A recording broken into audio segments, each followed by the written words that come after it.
I walked in and saw my family on the sofa. My husband, my mother, my son, and my own sister. "What's going on?" I asked, fearing the worst.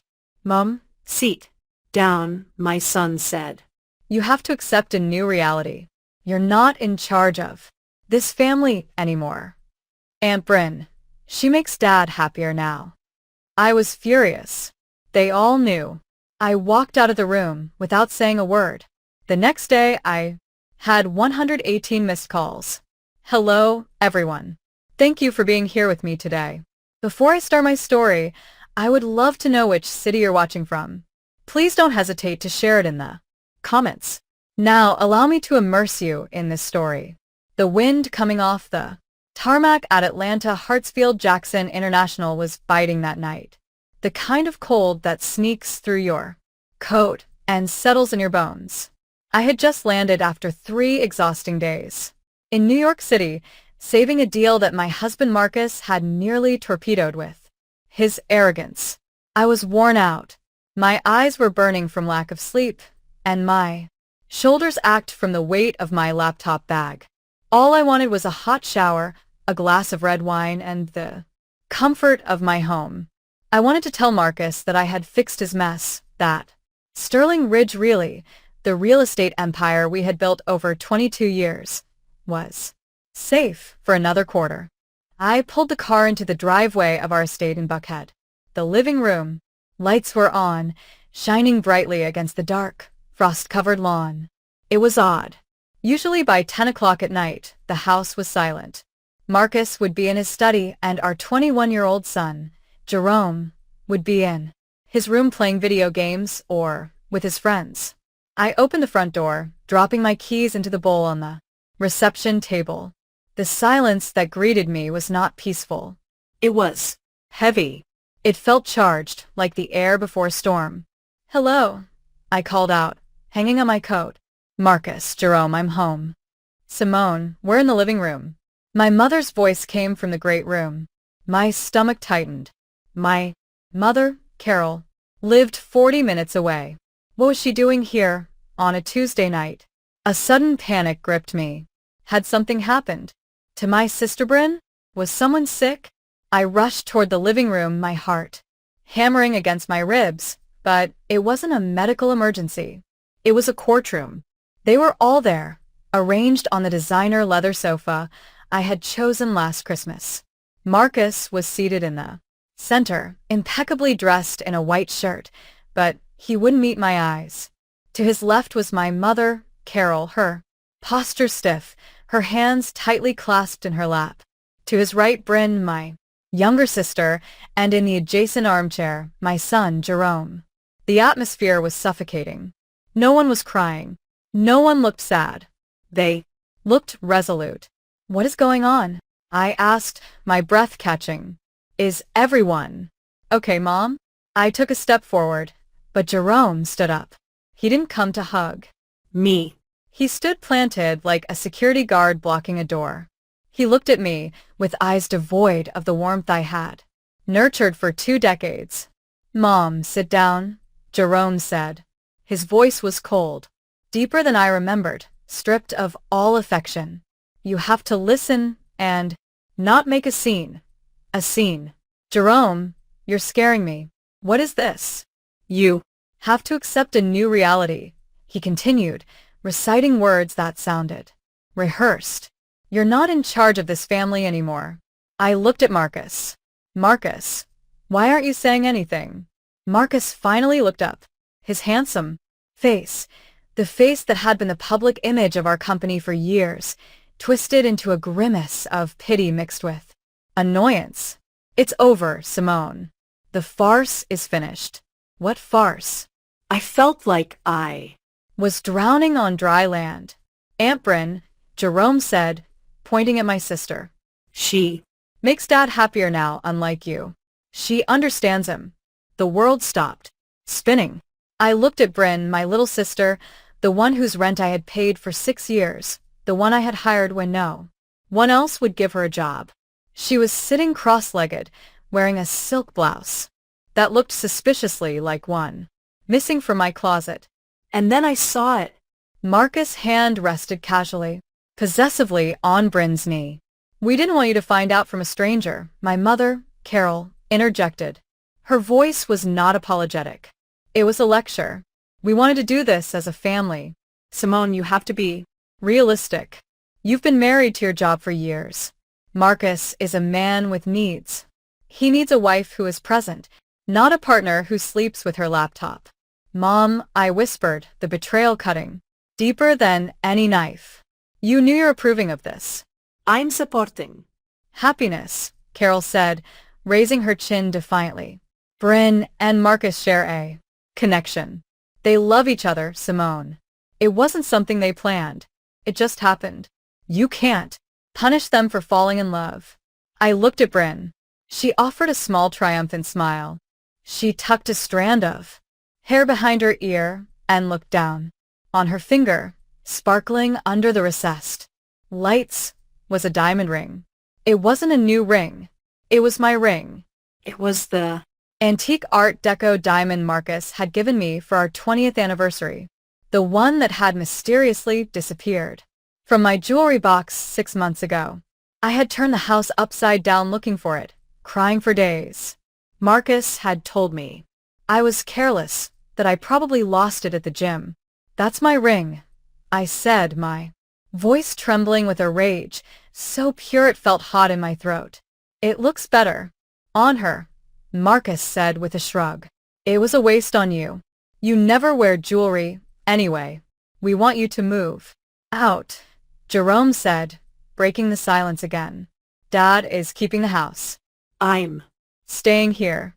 It's better if you leave. You create too much tension. My son, my baby, whom I had nursed through fevers, whose college tuition I paid by working 80 hours a week, was throwing me out of the house I built. Are you choosing this? I asked Jerome, tears finally stinging my eyes. Are you choosing the woman who sleeps with your father behind my back? That's your aunt. Jerome. She's not just my aunt anymore. Jerome spat out. She's the only one who actually listens to me. You just throw money at me and tell me to study. Dad and Bryn, they treat me like an adult. I looked at the 4 of them. My husband, my sister, my mother, my son, the 4 pillars of my life, and every one of them was rotten. They weren't just breaking my heart. They were dismantling my existence with a cruelty that took my breath away. I felt a wave of nausea, but I swallowed it down. I Wouldn't give them the satisfaction of seeing me collapse. I wouldn't scream. I wouldn't beg. I straightened my back. I Looked at Marcus, boring my eyes into his until he winced and looked away. You think you've won? I said, my voice quiet but deadly firm. You think you can rewrite history just because you're bored and selfish? Don't make a scene, Simone, Bryn said, her voice clawingly sweet. Let's be mature about this divorce. Divorce? I Let out a short, dry laugh. Oh, you have no idea what's coming. Don't threaten. us.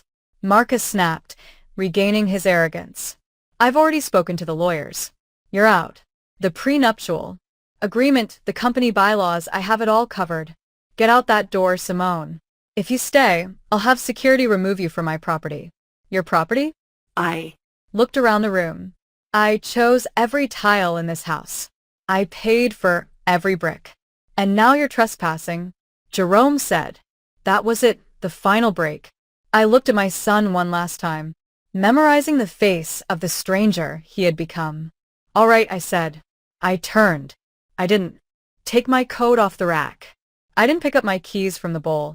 I had my spare set in my pocket. I walked toward the door. Where are you going?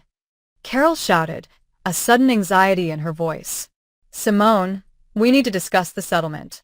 Marcus has a generous offer if you sign tonight. I didn't answer. I opened the heavy oak door and stepped out into the frosty Atlanta night. The wind hit my face, drying the tears before they could fall. I got into my car, the engine coming alive in the silence of the driveway. As I backed out, I saw them through the window. They were already pouring champagne. They were celebrating my elimination. I drove into the darkness, my hands gripping the steering wheel so tightly my knuckles turned white. I didn't know where I was going, but I knew one thing for certain. The Simone they knew, the doormat, the provider, the fix-it-all, had died in that living room. And the woman driving away was someone they should fear dearly. If you're listening to this and you're as furious as I was in that moment, please hit the like button and comment with the number 1 below. Let me know you're with me. Your support tells me I'm not alone in this fight. Comment 1 now, because believe me, what they did next makes this betrayal seem like just the warm-up. I drove for 1 hour, the city lights of Atlanta blurring into red and gold streaks through my windshield. My mind was a chaotic storm of images. Bryn's smirk, the ring on her finger, Jerome's cold Stare. But beneath the shock, a primal instinct was activating. Survival. I Needed gas. The low fuel light had been blinking since I left the airport, but I'd been too anxious to get home to stop. Now, on a desolate stretch of the I-285, I pulled into a 24-hour gas station. My hands were shaking as I stepped out into the bitter cold. I slid my Platinum credit card, the one linked to our joint account, the one I used for everything from grocery shopping to business dinners, into the pump. Processing. The screen blinked, then in red letters. Denied. Please see. Attendant. I frowned. It was impossible. The credit limit on that card was $50,000, and I had paid the balance in full 3 days ago. I tried again. Denied. A cold knot formed in my stomach, heavier than the betrayal I had just witnessed. I searched my purse and pulled out my personal debit card, the one linked to my checking account where my salary was deposited. I walked into the station. The clerk, a bored teenager, with earbuds around his neck, didn't even look up as I placed a bottle of water and a pack of gum on the counter. I swiped the debit card. No go, he mumbled, chewing his gum. Try again, I said, my voice tight. There's money in there. He sighed and swiped it one more. Time. Denied, mum. Insufficient funds or blocked card. Got any cash? I stood there paralyzed under the harsh fluorescent lights. My banking app. I had to check my app. My fingers fumbled with my phone as I logged in. Access denied. User authentication failure. Please contact your branch. I tried the company account. Access denied. I tried the joint savings account. Access denied. Marcus hadn't just thrown me out of the house. He had executed a financial kill switch. He had been planning this. You don't lock a co-owner out of business and personal accounts instantly unless you've prepped the ground with the bank, falsely alleging fraud or changing administrative privileges days in advance. He wanted me destitute. He wanted me stranded in the middle of the night without resources, so I would crawl back and sign whatever generous offer Carol had mentioned. I Rummaged in my purse, passed the useless plastic down to the small zippered pocket at the bottom. I found 3 crumpled $20 bills and a handful of change. $60. That was my net worth right now. I paid for $20 worth of gas and the water with the cash. I got back in my car trembling, not just from the cold, but from the terrifying realization of my vulnerability. I couldn't go to a hotel. I didn't have a credit card for the deposit. I couldn't go to my mother's house. I couldn't go to Bryn's. I drove until I found a roadside motel with a blinking neon sign that read vacancy. It was one of those places where truckers sleep for a few hours. The kind of place where the sheets smell of stale smoke and regret. Prepaid, the night manager said through a reinforced glass pane. $50 for the night. I handed him 50 of my remaining $60. He slid a key through the tray. Room 12. The room was freezing. The heater rattled and spat out air that smelled of burnt dust. I sat on the edge of the sunken mattress, still in my expensive business suit, my coat pulled tightly around me. I looked at my phone. The screen was lit up with notifications. No apologies, no please come back. 118 missed calls. Most were from a number I recognized. Marcus' personal lawyer, a shark named Reginald Pierce. And then the emails started, rolling in. Subject: Marriage dissolution agreement. Subject: Urgent. Non-disclosure agreement required. Subject: Termination notice Sterling. Ridge, really? I opened the termination notice first. It was a PDF attached to an email from the HR director, a woman I had hired, a woman I had mentored. Dear Fuentes, it read effective immediately. Your position as Chief Operating Officer is terminated for cause. Allegations of corporate espionage and gross negligence. I laughed, a harsh, rasping sound in the empty room. Espionage? Negligence? I was the one who stayed up until 3 a.m. auditing the books. I was the one who knew every zoning law in the county. Marcus didn't even know how to convert a PDF without asking for my help. And then a text message came through. It was from Jerome. My thumb hovered over the screen. A small foolish part of me hoping he had run away, that he was sorry. Mom, don't make this harder. Dad says he'll cut off my tuition and trust fund if you fight the divorce. He's promised me the VP position next year if I stick with him. You always told me to be ambitious. I'm just doing what you taught me. Please. Understand. I dropped the phone on the bed as if it burned. That was the final eraser. Marcus hadn't just taken my money and my job. He had bought my son's soul. He had used the wealth I helped build to bribe my own child against me. I curled up on the grungy bedspread, knees pulled to my chest. The tears finally came hot and fast. I cried for the baby I read. Bedtime stories, too. I cried for the sister I protected on the playground. I cried for the husband I believed in when he was nothing but a smile in a cheap suit. But as the night wore on and the tears dried into salty crusts on my cheeks, something else began to settle in my chest. It was cold and heavy, like a stone. They thought they had erased me. They thought that by taking away my credit cards and passwords, they had taken my power. They forgot one thing. They forgot who built the castle they were sitting in. They forgot who designed the security systems, who drafted the contracts, and who knew where the bodies were buried. Marcus thought Sterling Ridge really ran on his charm. He was about to learn that it ran on my brain. And while he might have stolen the front door keys, he had forgotten that the architect always leaves a back door. I stared at the water stain on the ceiling, waiting for the sun to rise. I was no longer Simone, the wife. I was no longer Simone, the mother. I was Simone, the architect, and I was about to tear the whole house down. Sleep was impossible in that motel room. The highway traffic noise was a constant drone, but it was the noise in my head that kept me awake. Sharp, jagged memories played on a loop. To understand why I was lying on a filthy mattress with $10 in my pocket, I had to backtrack.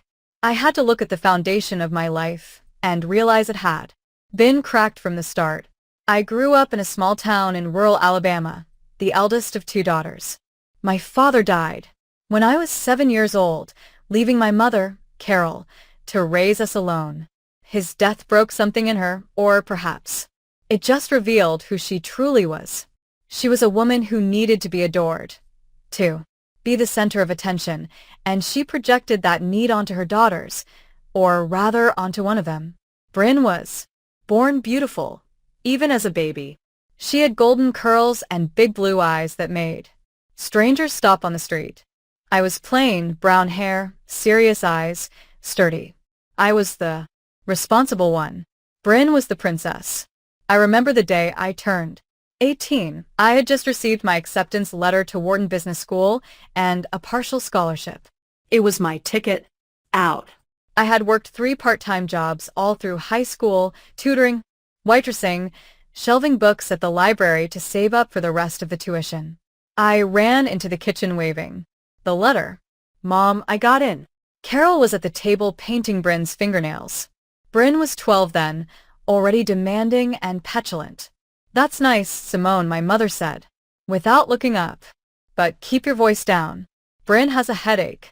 But Mom, it's Wharton. It's a business degree. Carol sighed, finally looking at me. Her eyes weren't filled with pride. They were calculating. Simone. Honey, we need to talk about that money you've saved. My college fund. Well, Bryn has been Discovered. There's a modeling contest in Miami next month. It could be her big break, but the fees, the travel, the portfolio shots, it's expensive. My heart sank. Mom, that's my tuition. Money. I earned it. How selfish you are, Simone. Bryn intervened, blowing on her. Vet nails. You don't want me to be famous. I'll buy you a car when I'm rich, Simone, my mother said, her voice taking on that tone. The one that mixed guilt with a command. You're the strong one. You're smart. You can always find a way. You can work another year, go to night classes, but Bryn, she's delicate. This is her dream. You wouldn't want to crush your sister's dream, would you? Families sacrifice for each other. I Gave them the money. Of course, I did. I had been conditioned for 18 years to believe that my value lay solely in what I could provide for them. I was the workhorse, the mule, the fixer. Bryn was the golden child, the star, the one who deserved to shine. Bryn went to Miami. She wasn't hired. She spent the money on clothes and theme parks. I spent the next year working double shifts at a restaurant to earn the money back. I started college a year late, exhausted but determined. That dynamic never changed. It just evolved. When I graduated at the top of my class, my mother didn't come to the ceremony because Bryn had severe anxiety over a 2-week breakup with a boyfriend.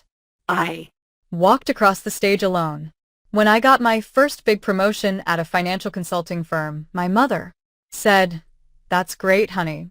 Hey, can you loan Bryn $2,000? Her landlord is being awful." I paid Bryn's rent. I paid for her car repairs.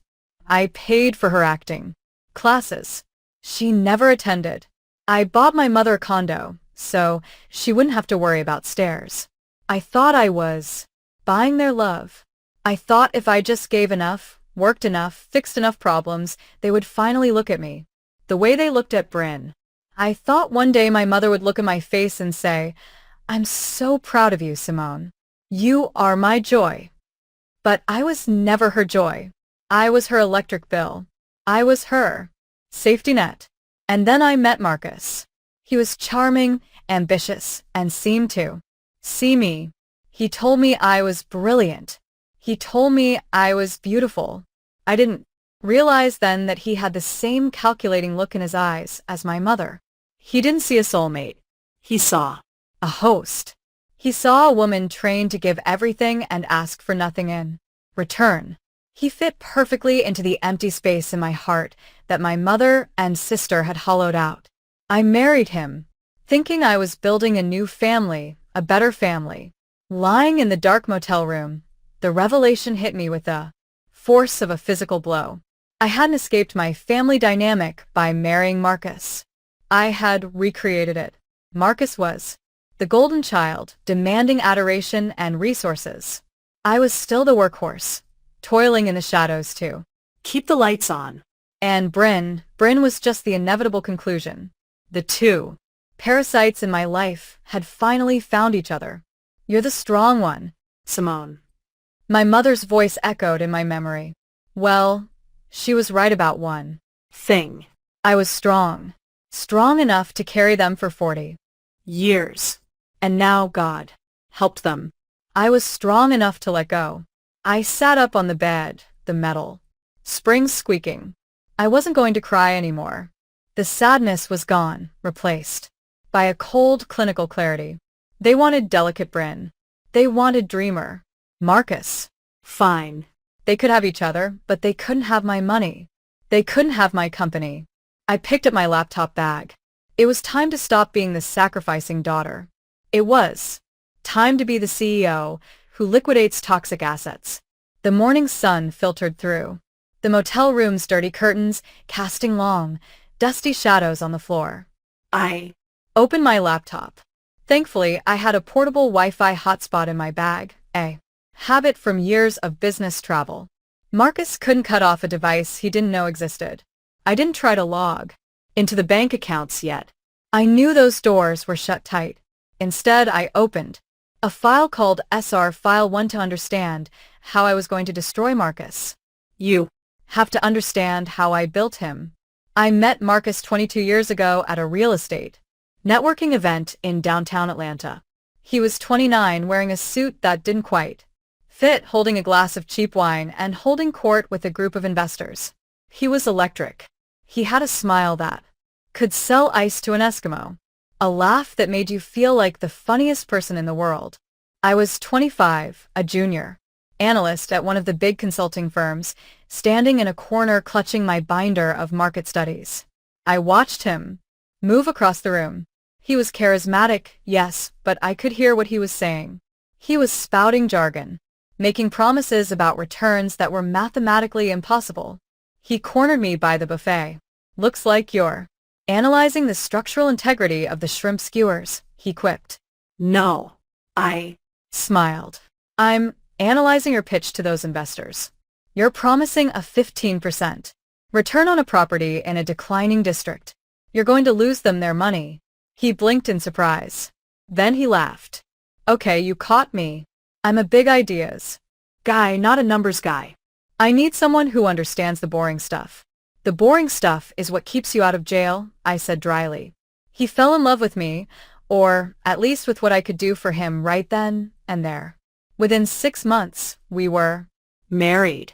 In 1 year, we founded Sterling Ridge Realty. The division of labor was established immediately. Marcus was the face. He was the CEO. He took the client meetings, golfed with developers, and gave interviews to the Wall Street Journal and Forbes. He loved the spotlight. He loved the title. I was the architect. I was the chief operating officer. But in reality, I was everything else. I sourced the properties, negotiated the loans, managed the contractors, fought with City Hall over zoning licenses, did the taxes, payroll, and legal compliance. Our first big project was a disaster waiting to happen. Marcus had bought a dilapidated warehouse in South Atlanta, convinced it would be the next big loft conversion. He paid $500,000, too much. The contractor he hired ran off with the deposit. We were on the verge of bankruptcy before we had even sold a single unit. I remember sitting at our kitchen table, pregnant, with Jerome, staring at the red numbers in the ledger. Marcus paced, sweating through his shirt, panicking. We're finished, Simone.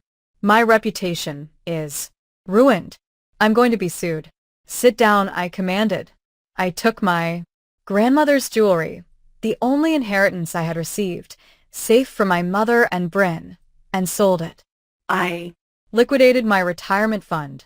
I renegotiated terms with the bank, presenting a business plan so detailed, so bulletproof that the branch manager said it was the best he had ever seen.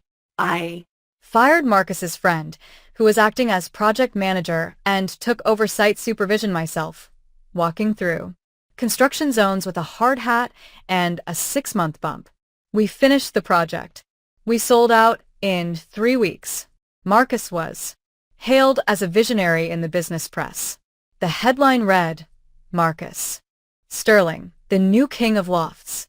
he Brought the magazine home beaming. Look at this baby. We did it.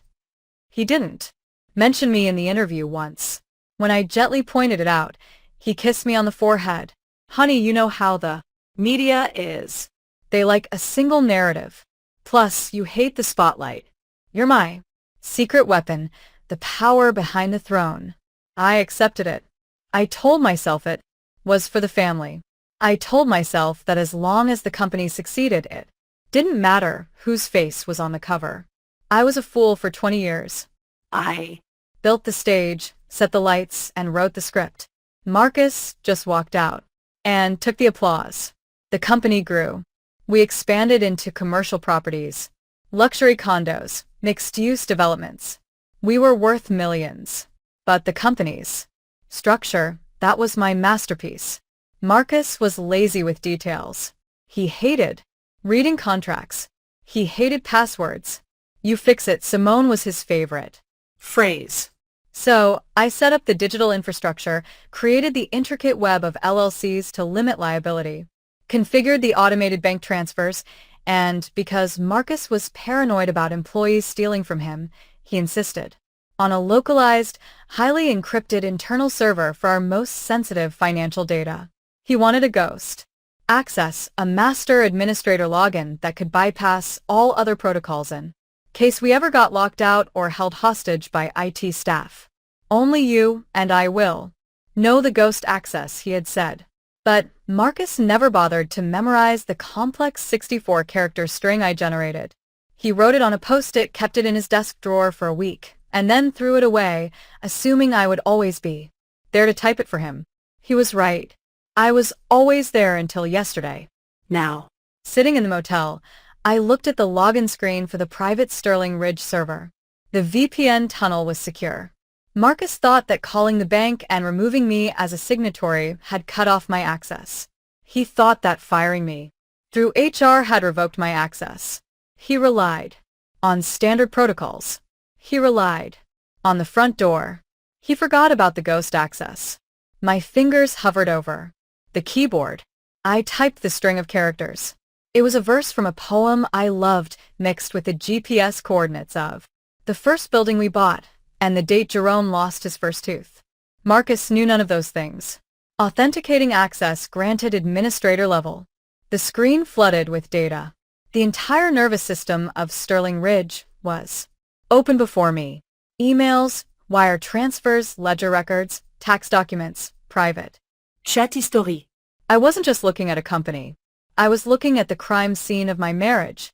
I started downloading. I didn't want just a few files. I wanted everything. Every email Marcus had sent in the last 5 years, every expense report, every wire transfer to the Cayman Islands or Switzerland. And that's when I saw it, a folder labeled Project B. It wasn't a construction project. The B stood for Bryn. I opened the folder, and the blood ran cold in my veins. This wasn't just an affair. This was large-scale embezzlement. Dates, amounts, receipts. January 12th, transfer of $50,000 to Bryn Consulting LLC.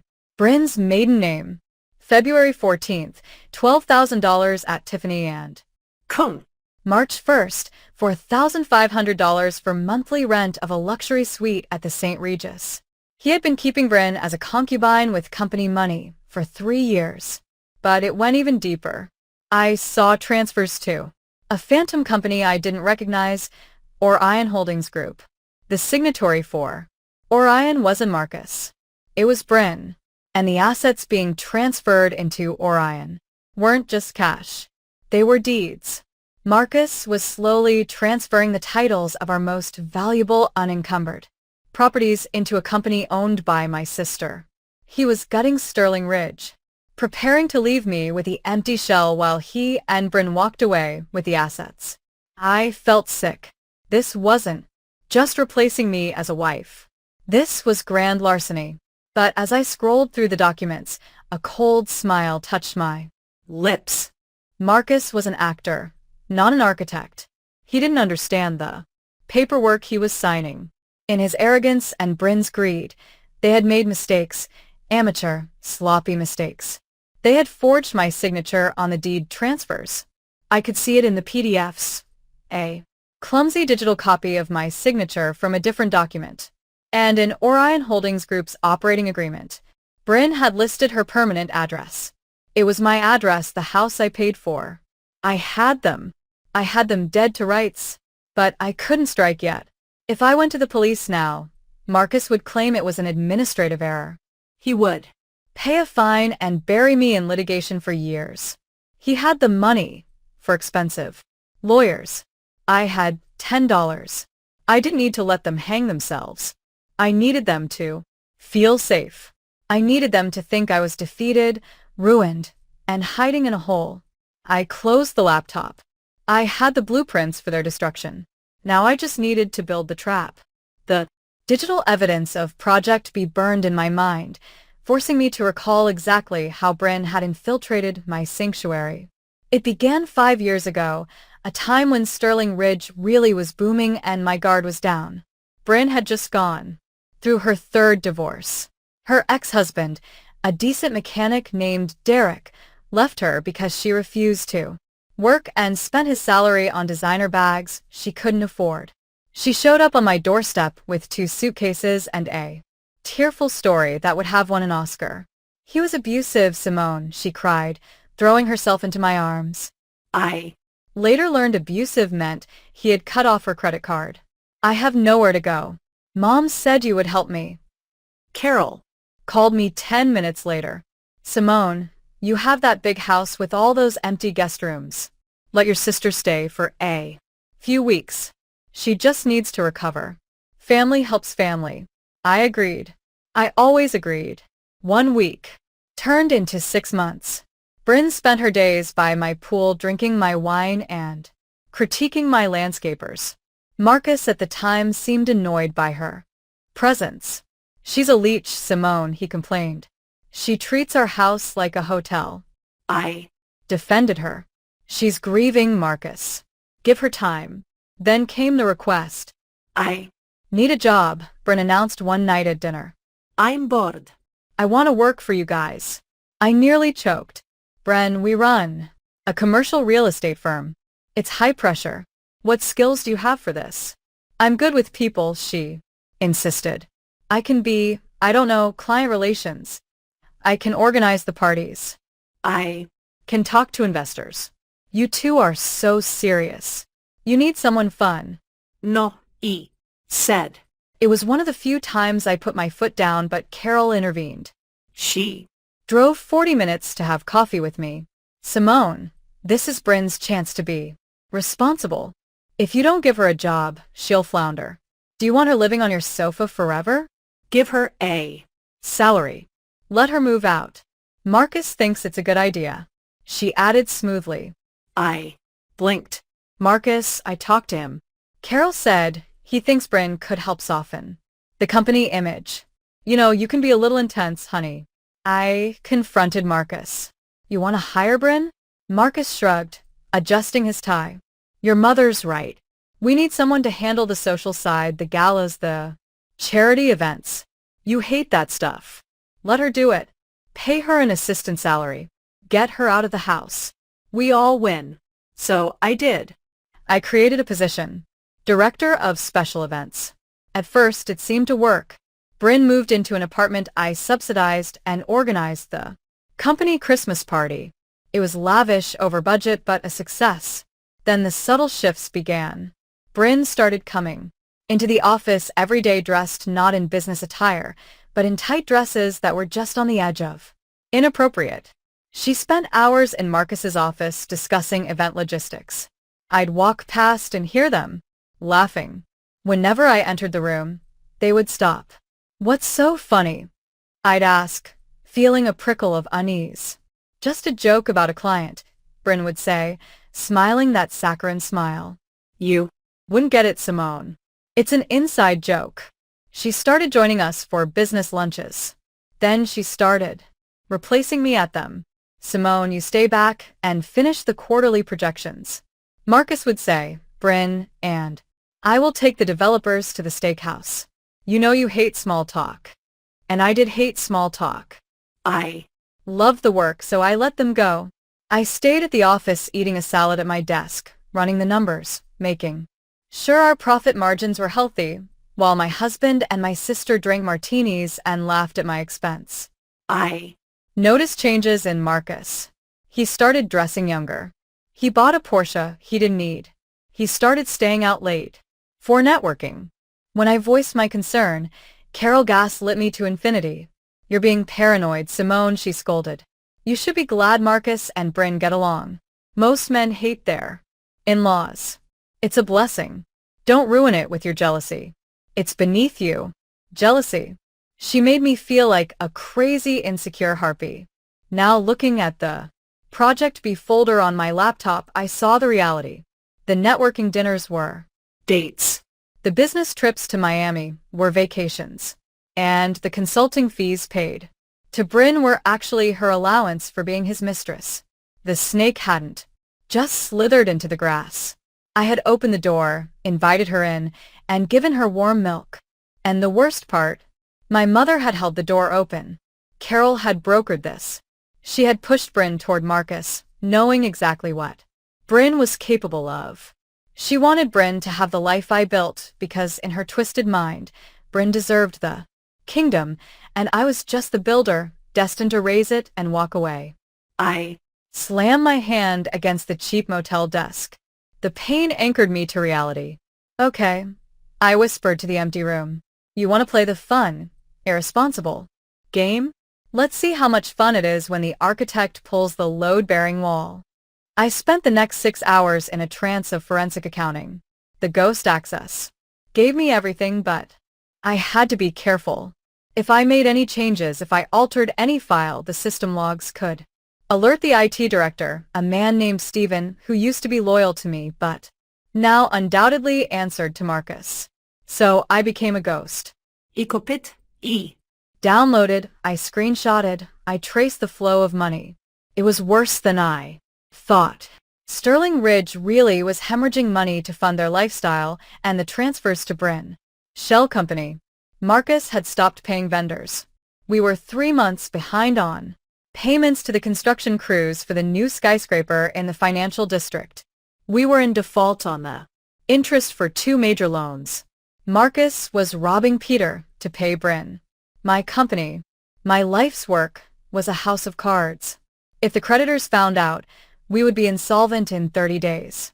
But then I found something that made me sit bolt upright. It was an email chain between Marcus and a private investigator called Pierce. Investigations. The date was 2 years ago. Subject, surveillance. Target S. Du Bois. Marcus, I need dirt. Whatever it is, infidelity, substance abuse, mental instability. I need grounds to void the prenuptial. Pierce. Mr. Sterling. We Followed her for 6 months. She goes to work. She goes to the grocery store. She goes to her mother's house. She works. late. There's no dirt. The woman is a saint. Marcus, look harder or invent something. I can't afford to give her half. I stopped breathing. 2 years. He Had been planning to get rid of me for 2 years, but he couldn't find a way to do it without losing money. And then a more recent email dated 1 week ago. Marcus, forget the dirt. We go with the mental collapse angle. Her family will testify. Her mother and sister are on board. Will claim she's overworked, paranoid, unfit to lead. Will force a motion of no confidence at the board meeting. Once she's out, we trigger the buyout clause at the lowest valuation. Carol, I can testify that she's been erratic lately. Very emotional. I'm Worried about her, Marcus. We need to do what's best for the company. I stared at the screen, the tears of rage blurring. My vision, my mother, my own mother, was conspiring to have me declared mentally unstable so her golden child could steal my husband and my money. You want erratic? I murmured. I'll show you erratic. I dug deeper. I needed leverage. The evidence of fraud was good, but it would take time to prove in court. I needed something immediate, something that would terrify Marcus. I found it in the tax filings. Last year, to secure a massive loan from a private equity firm, Marcus had inflated the occupancy rates of our commercial properties. He had forged lease agreements. He had physically falsified the signatures of tenants who didn't exist. This wasn't just civil fraud. This was bank fraud. This was a federal felony with prison time.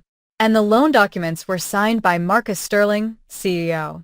My signature wasn't on Them. I had been out of town for my aunt's funeral that week, a funeral Bryn skipped, and Marcus had said he would handle the paperwork. He had signed his own death warrant and didn't even know it. I copied the loan documents. I Copied the fake leases. I built a dossier that was a nuclear bomb. I Looked at the clock. It was 2 o'clock in the afternoon. I had been working nonstop for 12 hours. I was starving. I hadn't washed, and I was running on adrenaline. I needed a burner phone. I couldn't use my cell. They were probably tracking it or pulling the records. I walked to a Convenience store across the street buying a cheap prepaid phone with cash. Back in the room, I sat on the bed and looked at the new phone. Who could I call? My friends? Most were shared couple friends with Marcus. They would probably side with charming Marcus or remain neutral. My family, obviously not. My employees, too risky. I needed someone powerful, someone who hated Marcus, someone with the resources to wage a war. One man popped into my head, Elijah Vance. Elijah was a billionaire real estate magnate in Atlanta. old. Money ruthless but principled. 3 years ago, Marcus had beaten Elijah for a prime land acquisition in the Beltline development. Marcus had won by bribing a city councilman to res zone the land, a move I had fiercely opposed, but which Marcus did behind my back. Elijah had suspected foul play. He had publicly called Marcus a cheap-suited climber. Marcus had laughed it off, but Elijah never forgot. If I went to Elijah Vance with proof of Marcus's fraud, specifically the fraud that had cost Elijah that deal, it was a long shot. Elijah might just laugh at me. He might turn me away. But he was the only person in Atlanta with enough power to shield me from Marcus' legal team. I dialed the number for Vance Enterprises. I knew it by heart. I had looked it up enough times when we were rivals. Vance Enterprises, office of the chairman. A crisp voice answered. I need to speak to Mr. Vance immediately. Mr. Vance is in meetings. May I ask what this is? Regarding?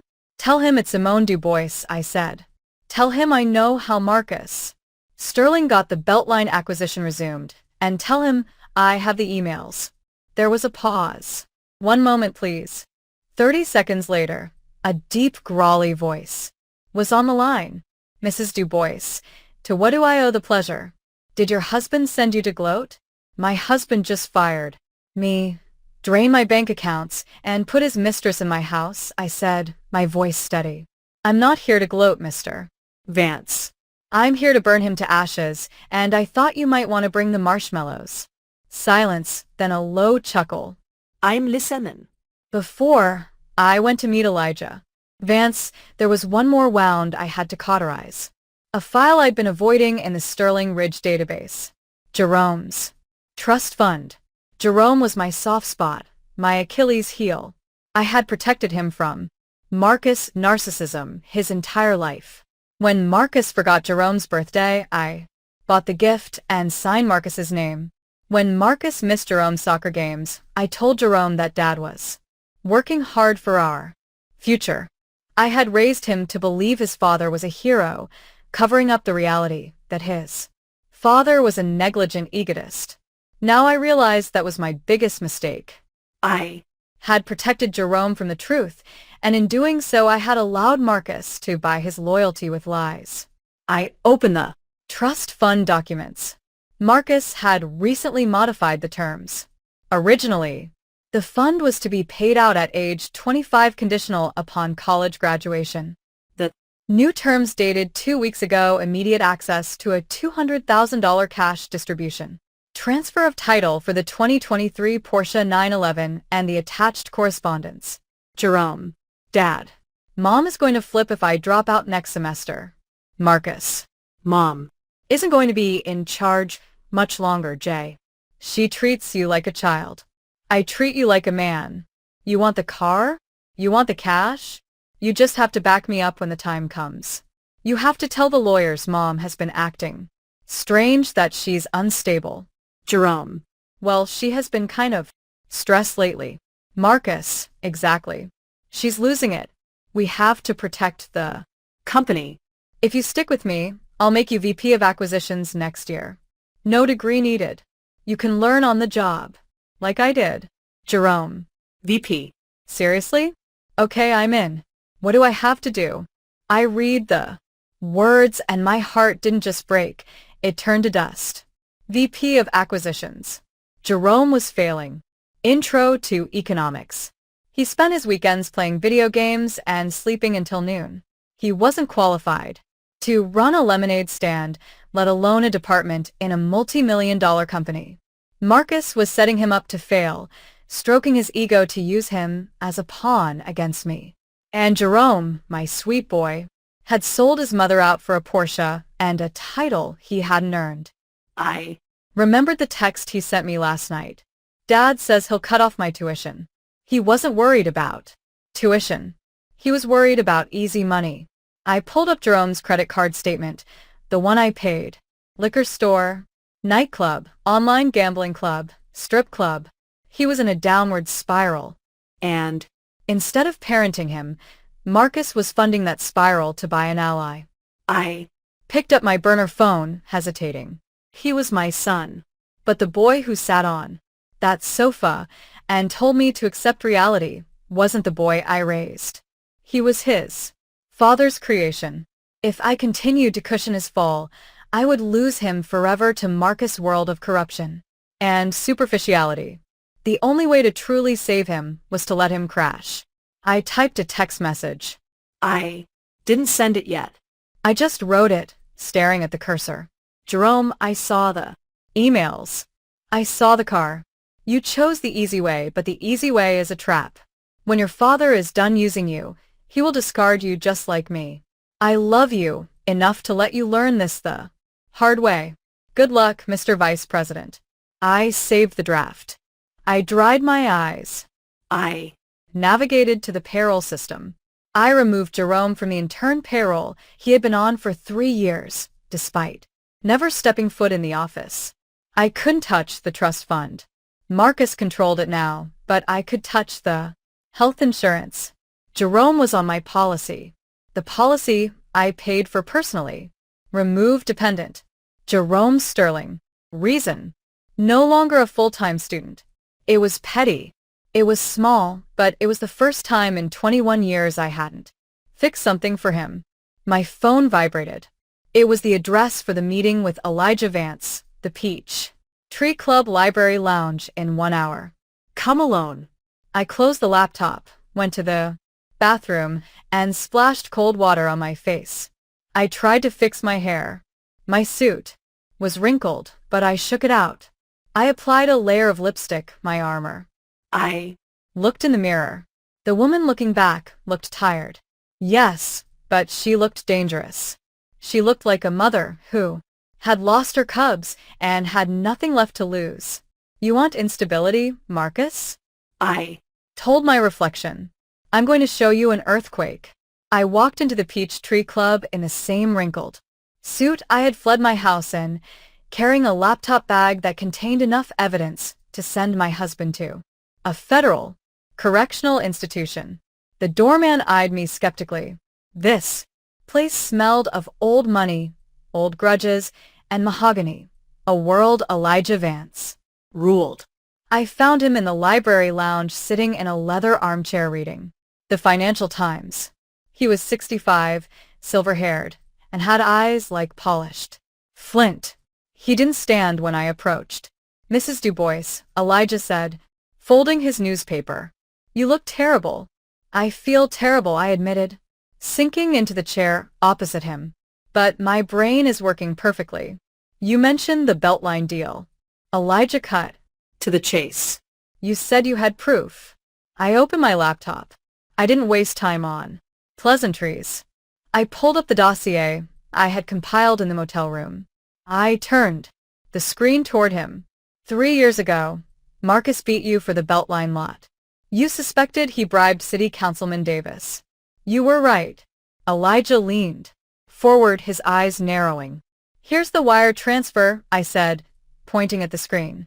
$50,000 to a shell company called Davis Management. And here are the emails between Marcus and Davis discussing the expedited rezoning fee. Marcus was sloppy. He used his personal email for initial contact. Elijah scrutinized the documents. His expression didn't change, but the air around him seemed to grow colder. Why? Are you showing me this now? You were the COO. You benefited from this deal. I Didn't know, I said, my voice steady.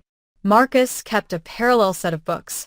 I Found it last night after he threw me out of my house for froze my accounts, and put my sister in my bed. Elijah looked up, a flicker of surprise crossing his face. His sister and my mother is cheering them on, I added, a bitter laugh escaping my lips. It's a full-on family reunion, and I'm the only one not invited. I took a breath. Mr. Vance, I didn't come here to gossip. I came here to make a deal. Marcus is trying to destroy me. He has forged my signature on fraudulent loans. He is embezzling company funds.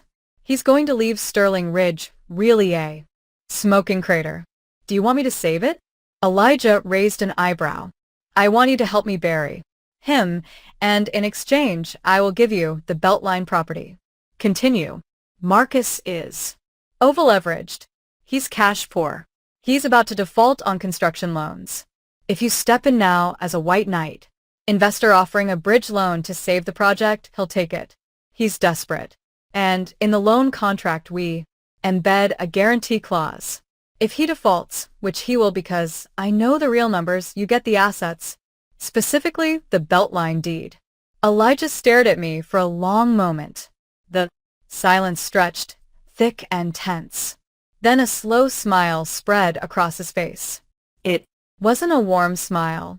It was the smile of a predator recognizing another predator. You are vengeful, aren't you?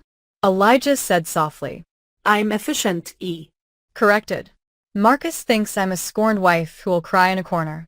He doesn't realize that I'm the one who wrote his business plan. Elijah closed my laptop and pushed it back to me. Like you, Simone. You have grit. Marcus always struck me as a peacock. All feathers, no flight. But you're a hawk. He pulled out his phone. I'm calling my general counsel. He's the best litigator in Atlanta. He will represent you in the divorce pro bono. Consider it an investment in our new partnership.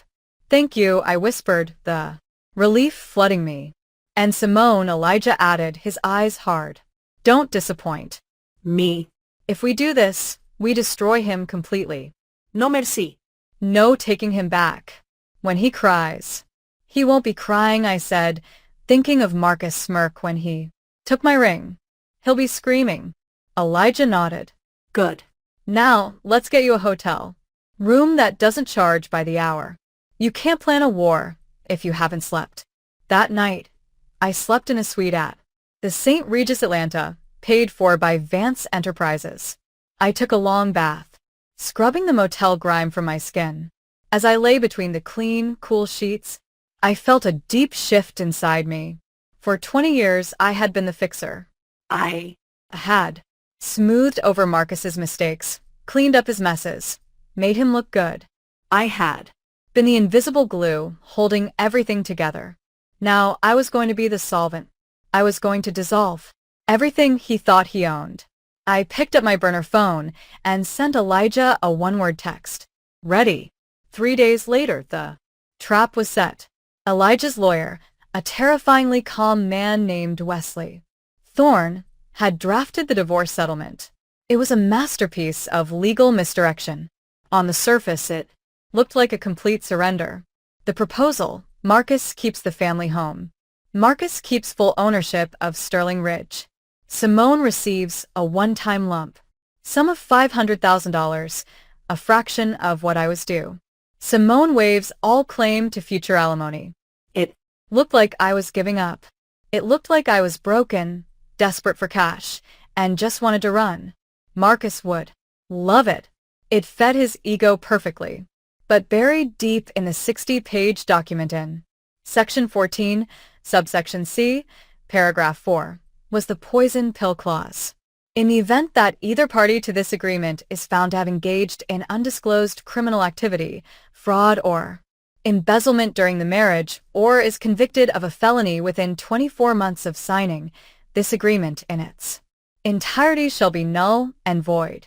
In such event, all assets, including 100% of company stock and real property, shall revert to the non-offending party as punitive damages.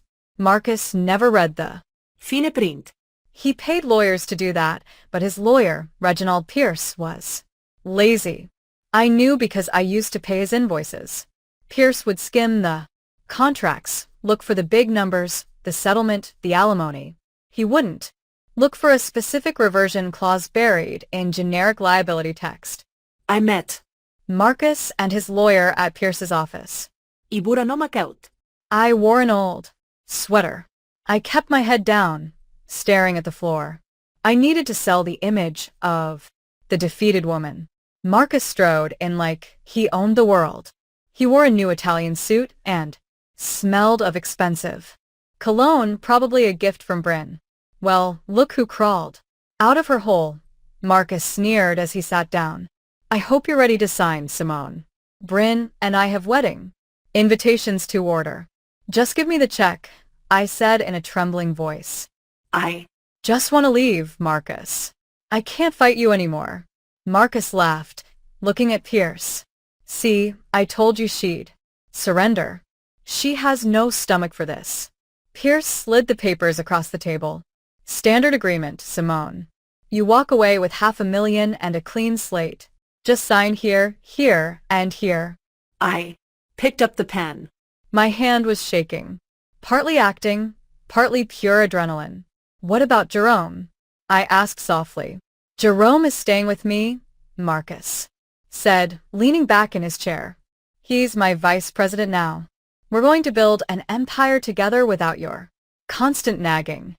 I felt a sharp pang in my chest, but I swallowed it. Okay, take care of him. Sign the damn papers, Simone. I signed my name on the line that seemingly stripped me of 20 years of hard work. Then Marcus signed. He did it with a flourish, a large, arrogant M. Done, Pierce said, closing the folder. The check will be wired to your account tomorrow. Marcus stood up and buttoned his jacket. He gave me a smirk that sent chills down my spine. You know, Simone, you should thank me. You were always too uptight for this life. Go live on a farm. Or something. Find yourself a nice librarian. Goodbye, Marcus, I whispered. As I walked toward the elevator, I heard Marcus laughing with Pierce. That was easier than I thought. She didn't even ask for the beach house. The elevator doors closed, cutting off his laughter. I leaned against the metal wall and let out a long, slow breath. I had signed. The poison pill was active. Now all I had to do was prove the fraud. And I already had the evidence. I just needed the right stage to present it. And what better stage than the wedding? Marcus and Bryn had announced The date. it was in 3 weeks. A rushed wedding. They called it. They wanted to be legitimized before the spring gala season. 3 weeks. That was my timeline. I stepped out of the building and into Elijah's chauffeur car. Did he sign? Elijah asked from the back seat. He signed, I said, a genuine smile. Finally breaking through. He thinks he bought my silence for $500,000. He just signed over his entire life. Elijah poured me a glass of sparkling water. To the architect, to the demolition, I replied. The next 3 weeks were an exercise in masochism. I Had to remain invisible while Marcus and Bryn paraded their victory all over Atlanta. I rented a small, discreet apartment in the north end using my maiden name. I spent my days with Elijah's forensic accountants building the case.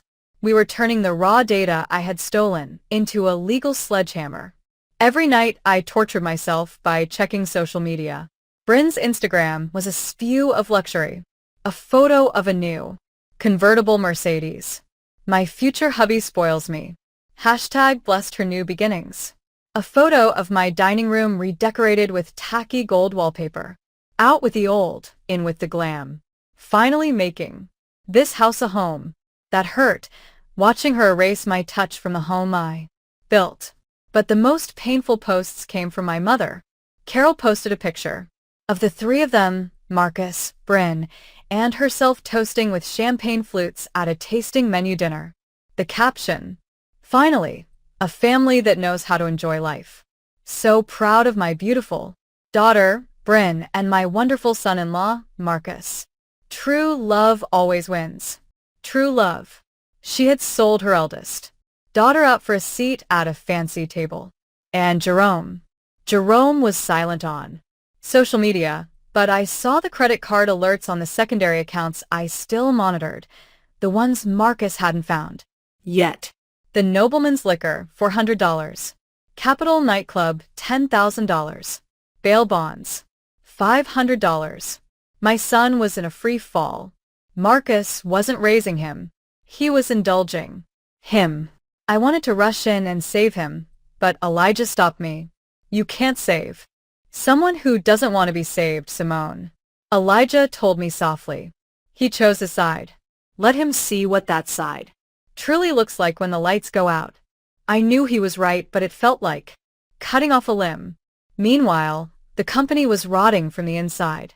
My spies, Sarah in accounting and Jason in project management, gave me daily updates. Marcus hasn't been in the office past 2 p.m. in weeks. Sarah wrote. He's letting Bryn plan the company's rebrand. She wants to change the logo to pink and gold. Pink and gold, Simone. For a commercial real estate firm, contractors are threatening to walk off the Highland site, Jason reported. Marcus said the check is in the mail. It's not.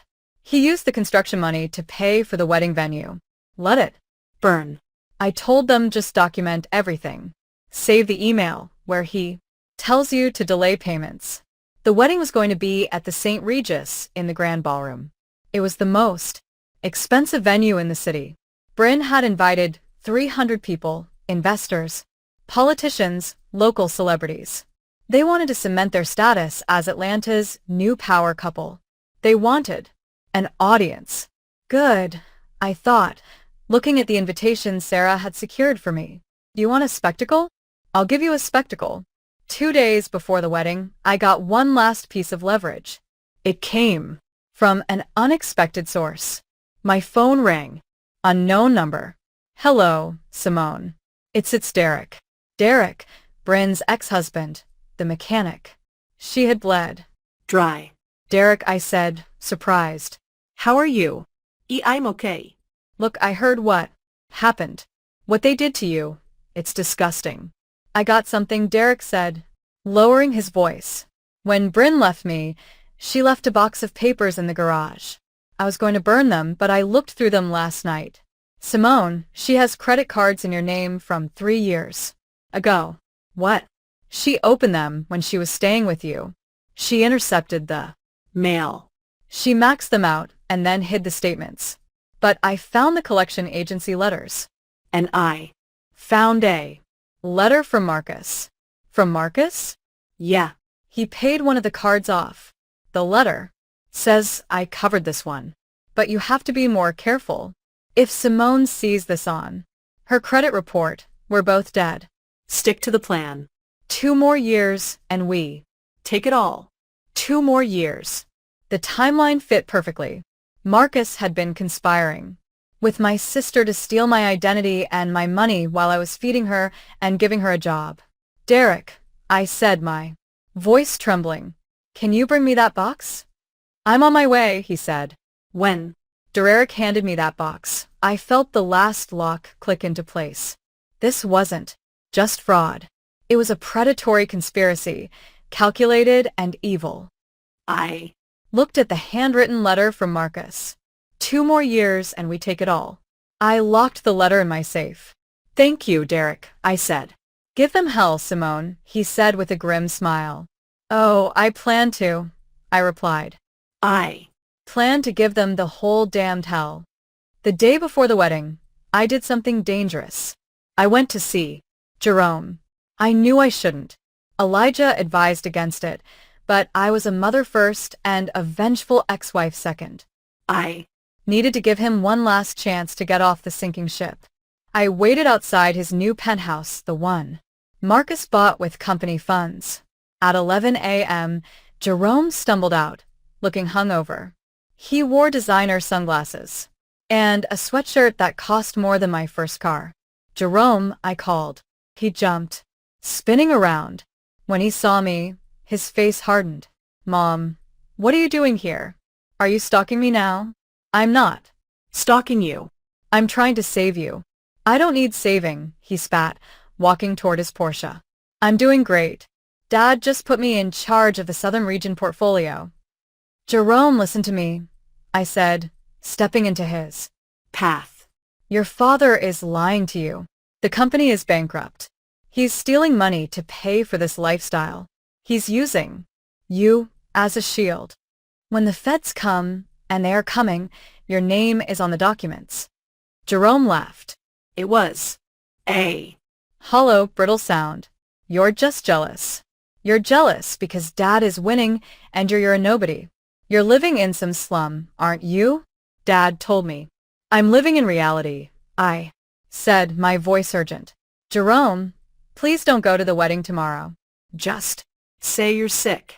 go stay with your friends. Just don't be standing up there with him when it happens. When What? happens? He challenged. Are you going to crash it? Are you going to make a scene? God, you're pathetic, Mom. Dad said. You'd try to ruin it. He called me pathetic. I felt the anger surge, but I tamped it down. Jerome, look at me. I Raised you. I know you. You are not this person. You are kind. You are smart. You are not a thief. I'm not a thief, he shouted, his face flushing. I'm a Businessman like Dad. Dad is a fraud, I yelled back. And Bryn is a parasite. And if you stay with them, you will sink with them. Jerome glared at me. Then he pulled out his phone. I'm calling security. Get away from me. He got into his car and revved the engine. Aggressively. As he spun out of the parking garage, he rolled down the window and yelled, Don't come tomorrow, Mom. Nobody wants you there. You're the past. I watched him drive away, my heart breaking again. But this time, the brake was cleaner. I had tried. I had Reached out my hand. He had slapped it away. He was on his own now. I drove back to my apartment. Elijah was waiting with the final preparations. How did it go? He asked, though he clearly knew the answer from my face. He's gone, I said flatly, completely brainwashed. Then he will learn the hard way, Elijah said. Are you ready for tomorrow? We have the projector access. Codes.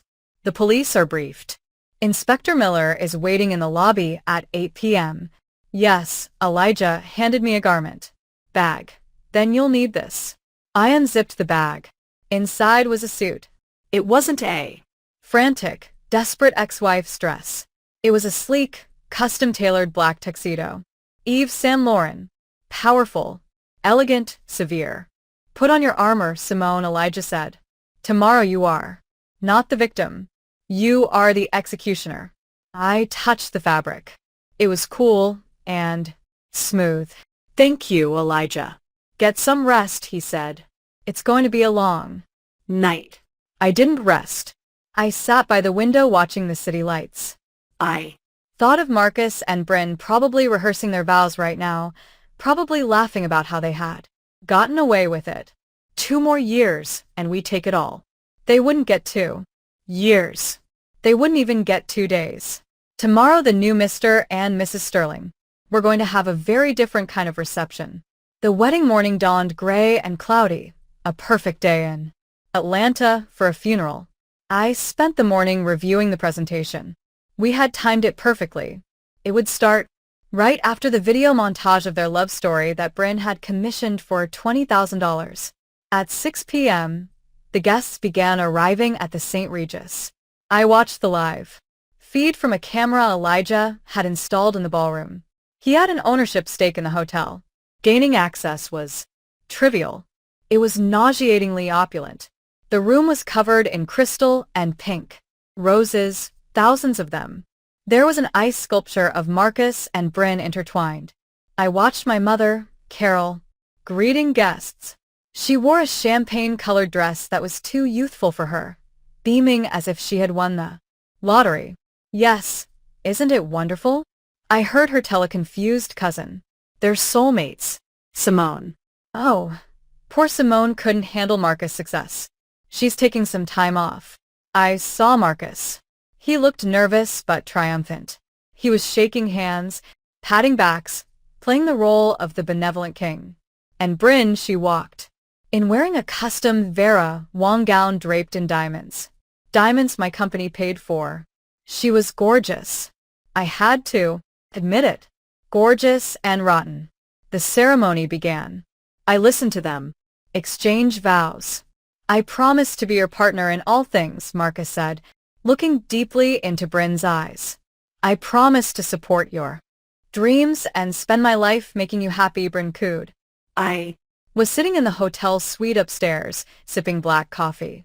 Lies, I whispered. Every word is a lie. Are we ready? Elijah asked, checking his watch. The signal is live. The technician confirmed. As soon as you give the order, we hijack the feed. Not Yet, I said. Wait for the toasts. Wait until everyone is seated and looking at the screens. The reception began. the Champagne was flowing. Marcus stood up to give a speech. I want to thank everyone for being here. He boomed, holding Bryn's hand. This has been a long journey, a journey to find true happiness. Sometimes you have to make hard decisions to find your real destiny. The crowd politely applauded, though I saw some uncomfortable glances. Everyone knew the scandal. They just didn't care as long as the open bar was premium. And to my new wife, Bryn, Marcus continued, you are my muse, my rock, my everything. My phone vibrated. It was the signal. Now, I sat down in the ballroom. The lights dimmed for the video montage. Sentimental music began to play. Photos of Marcus and Bryn on yachts in Paris on the beach flashed across the huge screens behind the Head. The crowd sighed. I stood up, smoothing my tuxedo jacket. I left the suite and headed for the elevator. Showtime, Elijah said, walking beside me. Inside the elevator, I watched the numbers drop. 10, 9, my heart wasn't racing anymore. It was beating slow and Heavy like a war drum. The elevator doors opened on the lobby level. Inspector Miller and 2 uniformed officers were waiting. Mrs. Du Bois, the inspector asked. Yes, we have the warrant. We're ready when you are. Give me 5 minutes, I said. I want them to see it before they get the cuffs. Understood. I walked toward the ballroom doors. The security guards Marcus had hired to keep me out stepped forward. Ma'am, this is a private event. Elijah Vance stepped out from behind me. and I. Own the building. Step aside, or you'll be looking for work tomorrow. The Guards hesitated, recognized Elijah, and immediately backed away. I pushed open the double doors. Inside, the music had just reached a crescendo. The video on the screen showed Marcus and Bryn kissing in front of the Eiffel Tower. And then the screen flickered. The music cut out with a screech of feedback. The room fell silent. On the massive screens, the romantic image faded. In its place appeared an austere spreadsheet, red numbers, and then a document, a credit card statement. Name, Bryn Du Bois. Address 124 Oak Street, my house. Purchase diamond ring Tiffany and company $25,000 paid by Sterling Ridge corporate account. A murmur swept through the crowd. What is that, Bryn? Bryn stood up. Marcus, fix it. Cut the feed. Marcus shouted at the audiovisual booth. Turn it off. But the technician in the booth was ours. He didn't turn it off. He Turned up the volume, and then my pre-recorded voice boomed through the speakers. Hello, Marcus. Hello, Bryn. You wanted a family reunion? You wanted everyone to witness your union? Well, let's show them what this union is. really built on. All heads snapped around, not toward the screen, but toward the back of the room. The silence in the grand ballroom was absolute. 300 pairs of eyes turned in their seats to look at me. I walked down the center aisle, my heels clicking rhythmically on the marble floor. The black tuxedo made me look like a shadow against the sea of pink flowers. Marcus was frozen at the head table, his face draining of all color. Bryn was clutching her napkin to her chest, her mouth agape. My mother, Carol, looked like she was about to have a stroke. Simone, Marcus whispered, the microphone picking up his shaky voice. What are you doing? I didn't stop until I reached the center of the dance floor, directly in front of the head table. I looked at them, the people who had been my world, now just small, frightened figures on a stage. I'm here to offer a toast, I said, my voice projecting clearly. No microphone. Needed. I held a remote control. I pressed it. The screen behind them changed again. This time it was the email chain between Marcus and the private investigator. Marcus, look harder or invent something. I can't afford to give her half. The crowd gasped. I saw investors, men Marcus respected, men he needed, leaning in, whispering furiously. Turn it off. Marcus screamed, lunging toward the DJ booth. Security, get her out of here. Sit down, Marcus. Elijah Vance's voice boomed from the entrance. Unless you want to add assault to your list of felonies. Marcus froze. He saw Elijah. He saw the police waiting in the shadows. By the exit. This is fake. Bryn shrieked, tears streaming down her perfectly made-up face.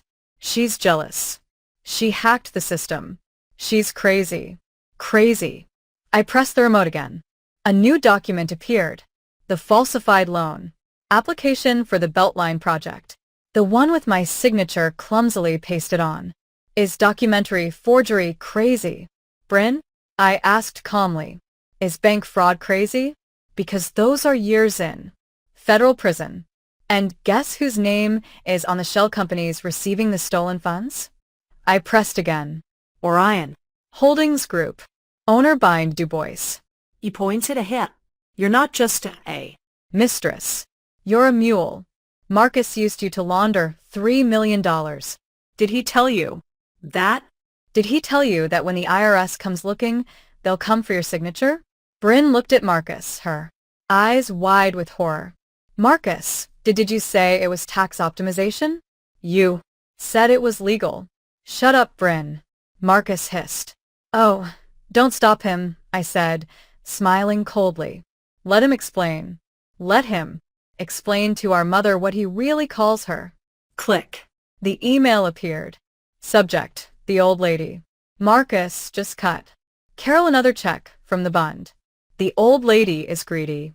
As long as we pay for her condo, she'll keep Simone in the dark. She'd sell her own daughter out for a remodeling budget. Carol made a sound that was half whimper, half choke.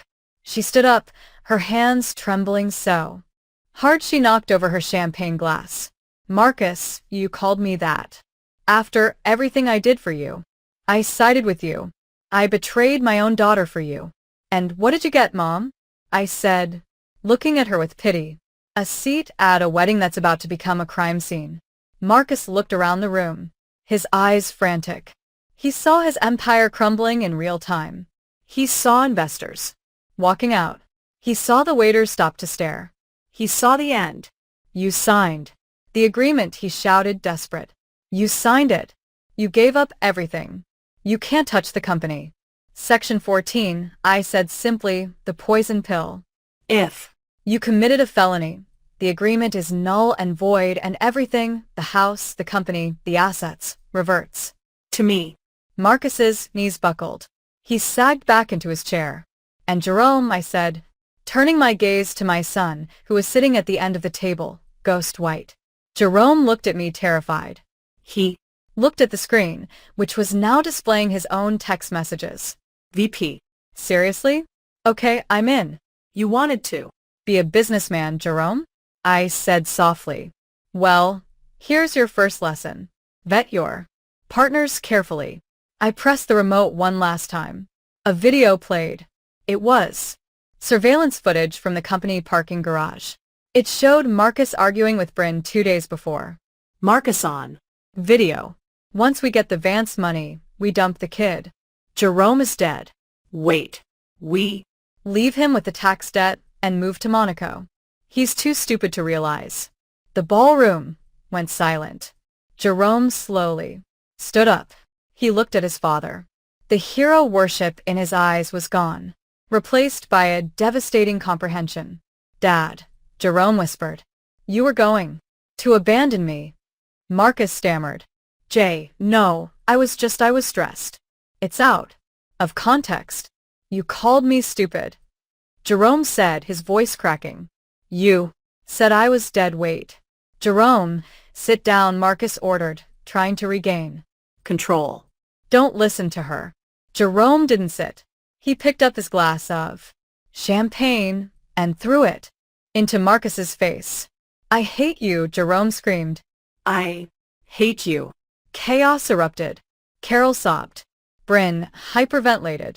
Marcus wiped the champagne from his face, looking like a drowned rat. I lowered the remote. The presentation was over. I nodded to Inspector Miller. The police walked into the room.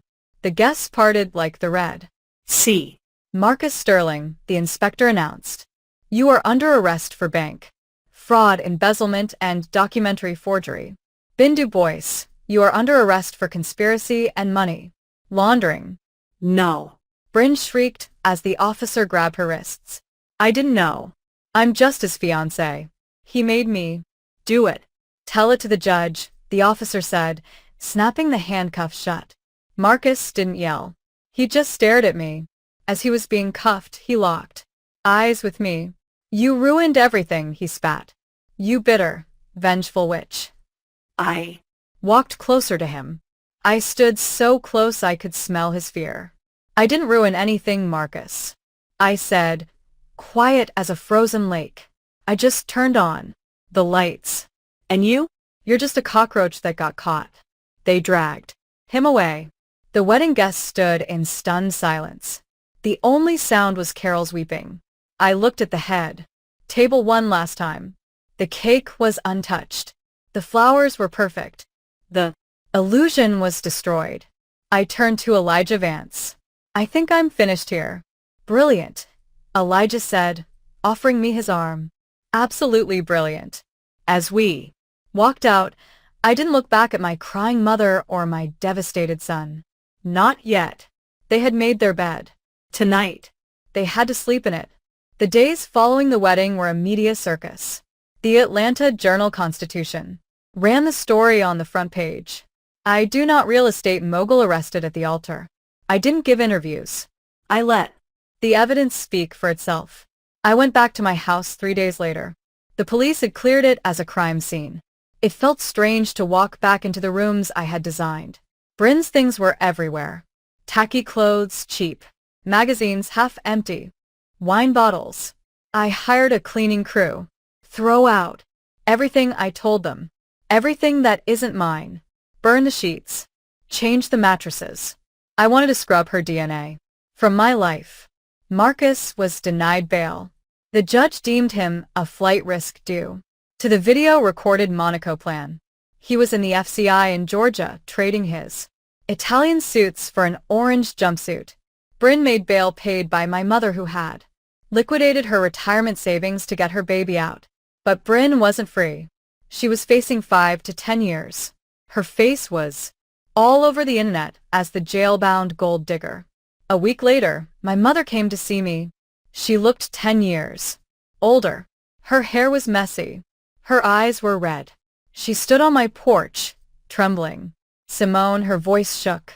Carol, I said, blocking the door. Don't call me Mom. Can I come in? It's freezing. You can say what you have to say from there. She shivered. Simone, please be reasonable. Bryn is terrified. She's just a girl. She didn't know what she was doing. Marcus manipulated her. Bryn is 40 years old, I said coldly. She knew she was sleeping with my husband. She knew. She was spending my money. She signed the papers. She's your sister. Carol wailed, her grief turning into the familiar family venom. You can't let her go to prison. You have to drop the charges. Tell the prosecutor it was a misunderstanding. It wasn't a misunderstanding. It was a felony. If you do this, Carol hissed, you're no daughter of mine. You're destroying this family. I laughed. It was a light, free sound. Carol, you destroyed this family 20 years ago when you decided Bryn was the princess and I was the servant. You haven't come to apologize. You've come to ask me to fix it again. You want me to be the scapegoat one last time so Bryn can walk free? She's delicate. She's a felon and you're an accomplice. I saw the checks Marcus wrote you. Consulting fees. You accepted money to help them manipulate me. Carol palled. I'm not filing charges against you, Carol, I said. Not because I love you, but because I don't want the shame of seeing my mother's mugshot. But you are dead to me. Don't call me. Don't. Come here. If you need money, ask Bryn. I paused. Oh, wait. She's broke. I Closed the door in her face. I watched on the security camera as she stayed there, banging on the door, screaming my name. Then her shoulders slumped. She walked away. It hurt. Of course it hurt. But it was the pain of pulling out a splinter. Sharp, then relief. Then there was Jerome. He hadn't called. He hadn't come over. I knew he was crashing on a friend's sofa because the authorities had confiscated the penthouse and the Porsche. I waited. I knew he had to come to me on his own terms. 2 weeks later, he showed up at my office. He looked terrible. He had lost weight. He was Wearing old jeans and a t-shirt. no sunglasses, no atetod. Mom, he asked, from the doorway. I looked up from my desk. Hello, Jerome. He walked in and sat in the chair across from me. He looked at his hands. I'm sorry, he whispered. I was stupid.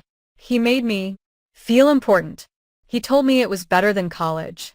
He told me you were holding me back. And you believed him. Because it was easier than working. I said softly but firmly. Yes, he admitted, tears dripping onto his jeans. I saw the video. He called me dead. Wait. He was going to abandon me. I have nothing, Mom. He wiped his eyes. They took the car.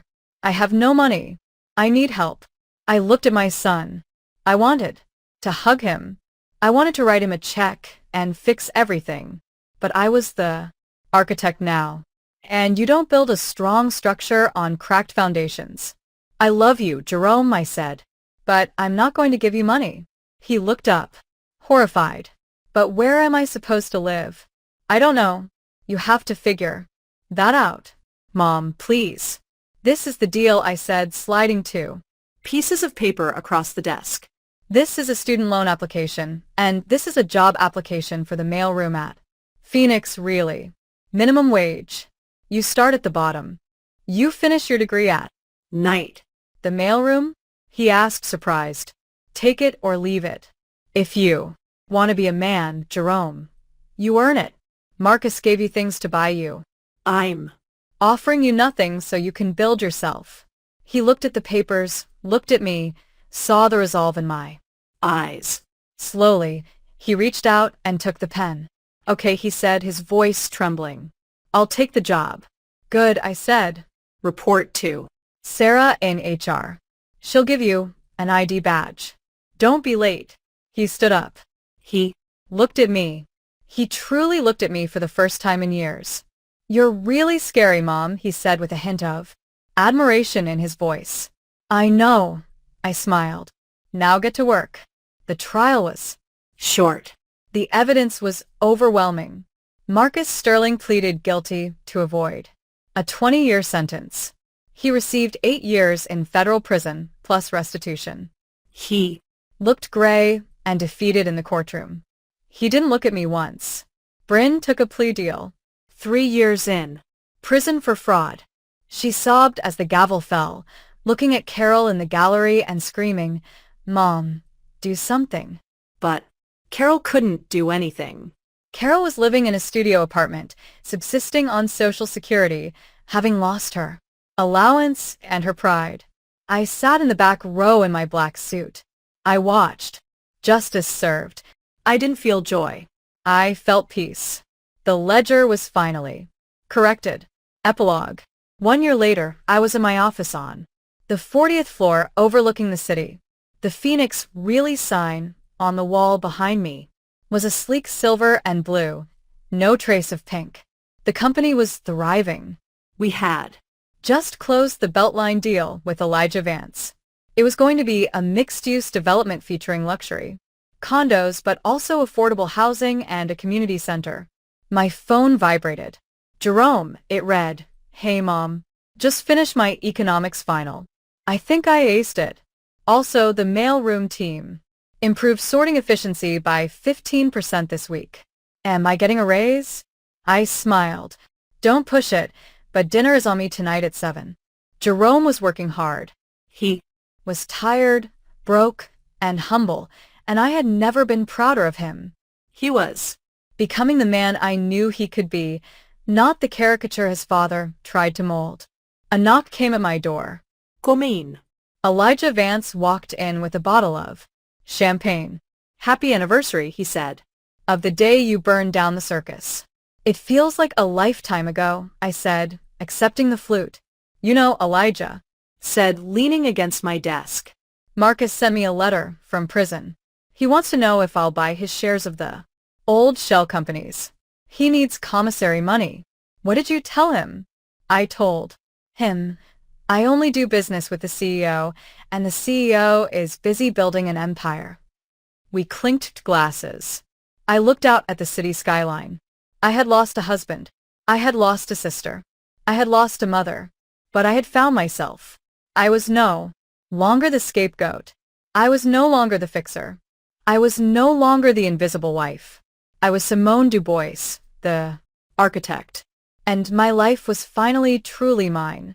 Thank you for listening to my story. It hasn't been easy to relive, but if my journey can help just one person stand up to the toxic people in their life, then it was worth it. Family is not always blood. Family is the people who respect you, who value you, and who stand by you when the storm comes. If you are holding on to someone, just because they are family but they are hurting you, let them go. You are strong enough to build something new. If you enjoyed this story and want to see more justice served, please hit the like button. It really helps the channel grow, and subscribe so you don't miss the next story. And tell me in the comments, have you ever had to cut off a toxic family member? How did you find the strength? I Read every single comment, and I would love to hear your story. Until next time, stay strong, stay smart, and never let anyone take the keys to your castle. I'm really glad you're here and that I could share my story with you. If you Liked it, show me by liking the video and subscribing to my channel. Let's see how many of us there are. write in the Comments which city you're watching from and what time it is. I'm so curious to know where all you wonderful people are tuning in from. If you want to support me a little extra, you can also send a small donation. I share new life stories for you every single day. and now 2 of my most popular stories will pop up on the screen so you can choose what to watch next.